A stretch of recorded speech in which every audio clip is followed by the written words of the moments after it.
Olá! Sabe, por trás de cada app que a gente usa no dia a dia tem uma arquitetura invisível. E é exatamente essa estrutura que a gente vai mapear hoje. A ideia aqui é desvendar aqueles princípios de engenharia que sustentam toda a economia digital.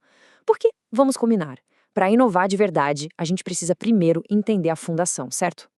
Olha, como toda equipe que preza pela eficiência, a gente tem um plano de ataque bem claro. Primeiro, a gente vai direto ao ponto. Qual é o problema? Depois, como a gente organiza a informação, ou seja, o modelo. Na sequência, a linguagem, como conversar com esses dados.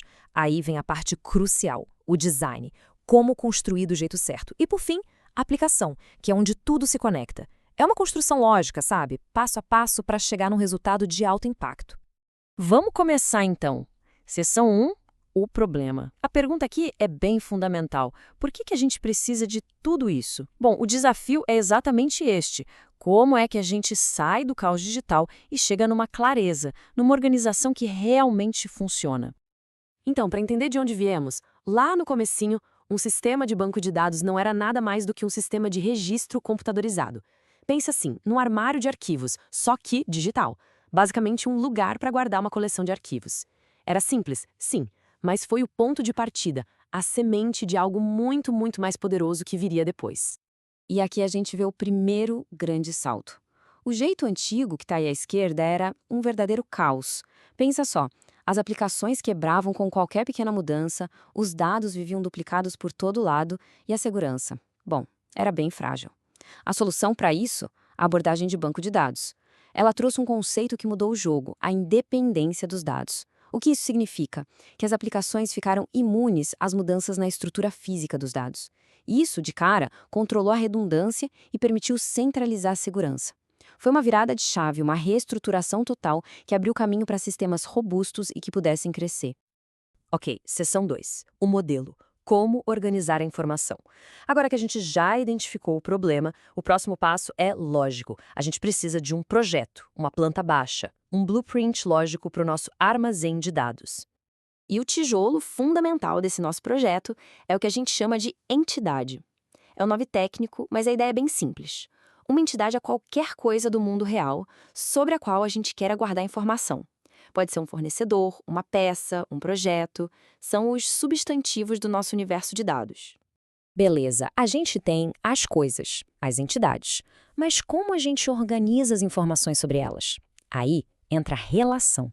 A melhor forma de pensar numa relação é uma tabela. Exatamente, uma tabela com cabeçalho, colunas e linhas. É ali que a gente vai, de fato, colocar o conjunto de informações que a gente tem para dizer sobre cada uma daquelas entidades. E olha, essa citação do CJ Date é genial, porque ela resume tudo de um jeito muito elegante. Tipos são as coisas sobre as quais podemos falar. Relações são o que dizemos sobre essas coisas. Traduzindo isso, os tipos são os nossos substantivos, as coisas. E as relações são as frases que a gente forma para descrever essas coisas. Simples e poderoso. Para deixar isso bem concreto, vamos olhar para um exemplo prático, o modelo de fornecedores e peças. Repara como a gente tem duas tabelas, duas relações bem distintas. A primeira fala sobre a entidade fornecedor, ali com código, nome, status, cidade. A segunda descreve a entidade peça, com código, nome, cor. Tudo separado, tudo organizado. É limpo, é lógico. É o nosso blueprint começando a tomar forma. Fechou. Seção 3. A linguagem. Como a gente conversa com os dados. Beleza, o nosso projeto está pronto, o blueprint está na mão. E agora? Como a gente interage com isso? A gente precisa de uma linguagem, um jeito de fazer perguntas e dar ordens para esse sistema. E essa linguagem tem nome, SQL, Structured Query Language. Basicamente, ela é o padrão universal para lidar com bancos de dados relacionais. Quase todos os produtos que existem no mercado falam SQL. É tipo o inglês do mundo dos dados. É a ferramenta certa para esse trabalho. E o SQL, no fundo, tem duas grandes missões. A primeira é definir a estrutura. É usar comandos tipo o create table para literalmente construir as tabelas do nosso blueprint. A segunda missão é manipular os dados que estão lá dentro. Usar select para buscar uma informação, insert para adicionar algo novo, update para corrigir e por aí vai. Olha só esse exemplo da primeira missão. Com esse comando, o create table, a gente está basicamente dando uma receita de bolo para o sistema. Estamos dizendo, cria uma tabela chamada F, de fornecedor, e ela vai ter essas colunas aqui: F1, F-nome, status, cidade. A gente define o tipo de cada dado e, muito importante, qual é a chave primária, ou seja, o identificador único de cada fornecedor. E agora, a segunda missão em ação. A gente está usando o Select para fazer uma pergunta bem específica para o banco de dados. A gente está pedindo: ei, me traga o nome e a cidade de todos os fornecedores que tenham um status maior que 15. É direto, é poderoso, e é exatamente assim que a gente começa a extrair valor de verdade desses dados. Vamos para a quarta parte, o design. Construindo do jeito certo. Porque, olha, ter o blueprint e a linguagem não é tudo. Agora vem a parte da engenharia de verdade, onde a gente garante que essa construção vai ser sólida, confiável e, claro, eficiente. E a pergunta de $1 milhão que um bom design precisa responder é essa: como a gente evita que os dados fiquem repetidos e inconsistentes no nosso projeto? Porque um design mal feito não é só um problema técnico, não.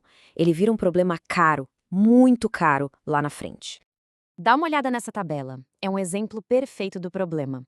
A gente está dizendo 2 vezes que o status de Paris é 10, e daí? Bom, imagina que esse status mude para 15. A gente teria que lembrar de atualizar em todos os lugares. Se a gente esquecer um, pronto, a informação ficou inconsistente. Isso não é só ineficiente, é uma armadilha, é um convite para corromper os dados. A solução de engenharia para essa armadilha se chama normalização. É um processo, uma técnica, com um princípio bem conhecido: dividir para conquistar. A gente pega essas tabelas grandes e cheias de repetição e quebra em tabelas menores, mais enxutas e bem estruturadas. O objetivo? Eliminar a redundância de vez. E olha só o resultado. A tabela original foi dividida em 2. Uma delas só diz qual fornecedor fica em qual cidade. A outra, e aqui está o pulo do gato, diz qual é o status de cada cidade. Agora a informação de que Paris tem status 10 existe num único lugar. Se precisar mudar, a gente muda só ali. Simples assim. Acabou a redundância, acabou o risco de inconsistência e, o mais importante, a gente não perdeu nenhuma informação. Isso é design de alta performance. E com isso, a gente chega na nossa seção final, aplicação, onde a gente conecta todos os pontos. É aqui que toda essa teoria de estrutura, de linguagem, de design finalmente encontra o seu valor no mundo real. É hora do e daí? Então, a gente tem que se perguntar: para que serve tudo isso? Toda essa teoria de estrutura, de linguagem, de design. No fim do dia, a gente usa isso para construir o quê?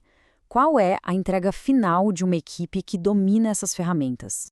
Mas antes da resposta, falta uma última peça nesse quebra-cabeça. Um conceito fundamental: a transação. Pensa nela como uma operação de tudo ou nada. É um pacote de ações. Ou todas as ações do pacote dão certo e a gente confirma a operação, o chamado commit, ou, se uma coisinha der errado, o sistema desfaz tudo o que foi feito, ele dá um rollback. Por que isso é tão importante? Porque garante que os dados nunca fiquem num estado inconsistente, no meio do caminho. É a nossa apólice de seguro para confiabilidade. E aqui está a grande resposta. Com tudo isso que a gente viu, modelo, linguagem, design, transações, a gente constrói o quê? A gente constrói coisas como as plataformas de e-commerce. Pensa nesses gigantes do varejo online. Eles processam milhões de operações por dia com uma confiabilidade absurda. Isso não é mágica. É o resultado direto de um modelo de dados bem pensado, uma linguagem poderosa como SQL para conversar com ele e um design inteligente e normalizado para garantir integridade. Aquela arquitetura invisível que a gente falou no começo, é ela que faz tudo isso funcionar. E isso tudo nos deixa com uma pergunta final. Pensando nos próximos projetos, na próxima grande ideia, qual vai ser a fundação de dados por trás dela? Porque, como a gente acabou de ver, uma base sólida não é só um detalhe técnico. Na verdade, ela é a verdadeira plataforma de lançamento para qualquer inovação de verdade.